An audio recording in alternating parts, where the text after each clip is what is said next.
शांताकारं भुजगशयनं पद्मनाभं सुरेशं विश्वाधारं गगनसदृशं मेघवर्णं शुभांगं लक्ष्मीकान्तं कमलनयनं योगिविरधानगम्यं वंदे विष्णुं भवभयहरं सर्वलोकैकनाथम। ओम विष्णवे नमः। जय श्री राधे कृष्ण। आप सभी का आपके अपने YouTube channel B K Mishra present में बहुत बहुत स्वागत है। आइए आज आप सब सुनेंगे विजया एकादशी व्रत की कथा। फाल्गुन मास कृष्ण पक्ष में पड़ने वाली एकादशी को इसे विजया एकादशी के नाम से जाना जाता है। इस दिन विशेष प्रकार से भगवान विष्णु, माता लक्ष्मी और भगवान विष्णु के नारायण स्वरूप की पूजा की जाती है। जो भी भक्त सच्ची श्रद्धा के साथ, नियम और निष्ठा के साथ इस व्रत को धारण करते हैं, व्रत में नियमों का पालन करते हैं, कथा श्रवण करते हैं, भगवान की आरती करते हैं, तो इससे भगवान विष्णु व्यक्ति के सभी प्रकार के पाप और ताप को नष्ट कर देते हैं। इस व्रत के करने वालों को अविजित कार्यों में भी विजय की प्राप्ति होती है। राज दरबार में वैरियों से तथा परीक्षा आदि में सफलता प्राप्त कर धन, वैभव, लक्ष्मी प्राप्ति हेतु यह व्रत अत्यंत उपयोगी है। तो आइए सुनते हैं विजया एकादशी व्रत की कथा। अगर आप एकादशी व्रत के उपलक्ष्य में ब्राह्मण दक्षिणा, अन्नदान, वस्त्रदान आदि के लिए देना चाहते हो तो आप अपने श्रद्धा और सामर्थ्य के अनुसार हमें डिस्क्रिप्शन में जाकर के वहां से गूगल पे, फोन पे या अकाउंट नंबर के माध्यम से आप अपने श्रद्धा और सामर्थ्य के अनुसार हमें ब्राह्मण दक्षिणा प्रदान कर सकते हैं। तो आइए सुनते हैं विजया एकादशी व्रत की कथा। तो बोलिए प्रेम से भगवान विष्णु की जय, माता लक्ष्मी की जय, एकादशी माता की जय, सर्वदेवी देवता की जय। कथा के अनुसार एक बार महाराज युधिष्ठिर ने अनेक प्रकार की कथाओं को सुनकर के फिर से भगवान श्री कृष्ण से कहा कि हे प्रभु, अब आप कृपा कर फाल्गुन कृष्ण एकादशी का नाम, व्रत का विधान और महात्म्य एवं पुण्य का फल का वर्णन कीजिए। मेरी सुनने की बड़ी इच्छा है। महाराज युधिष्ठिर के ऐसे वचनों को सुनकर भगवान श्री कृष्ण बोले कि हे राजन, इस एकादशी का नाम विजया है और यह निस्संदेह ही विजय को देने वाली है।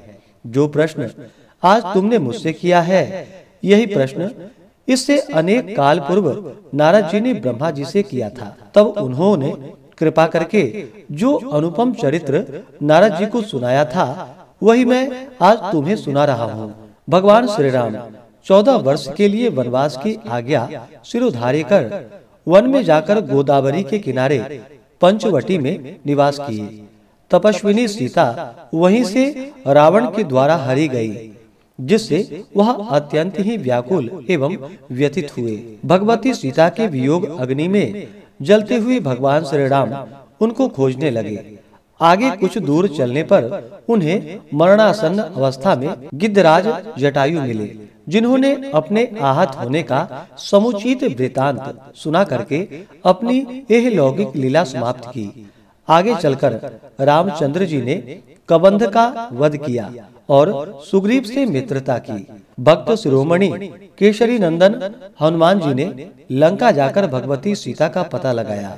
रावण को भगवान रामचंद्र का अनुपम तेज दिखाकर लंका को जलाया और सीता जी की खबर लाकर भगवान रामचंद्र को सुनाया।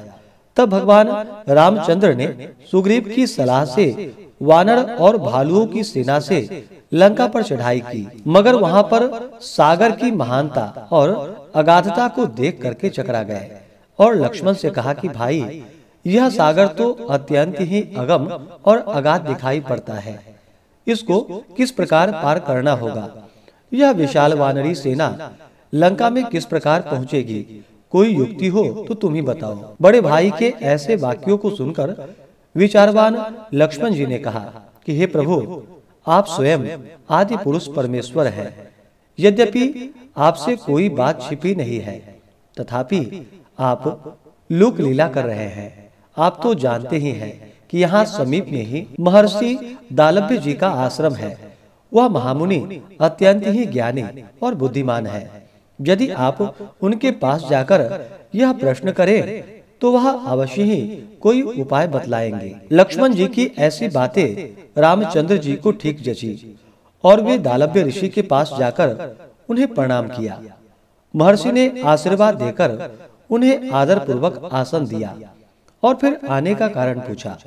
उत्तर में भगवान रामचंद्र ने अपना अभिप्राय महर्षि से कहा।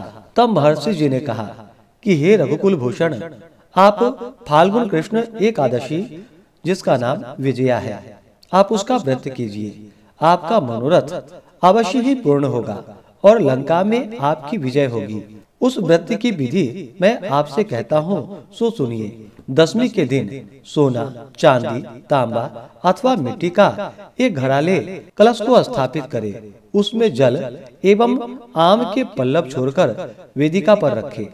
उसके आसपास सप्त धान्य और उसके ऊपर जौ रखकर नारायण की प्रतिमा स्थापित करे।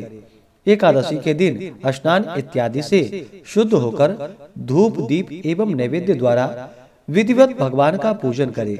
उस दिन भर उस कुंभ के सामने बैठ करके भगवान का ध्यान करे और रात में भी ध्यान करते हुए जागरण करे।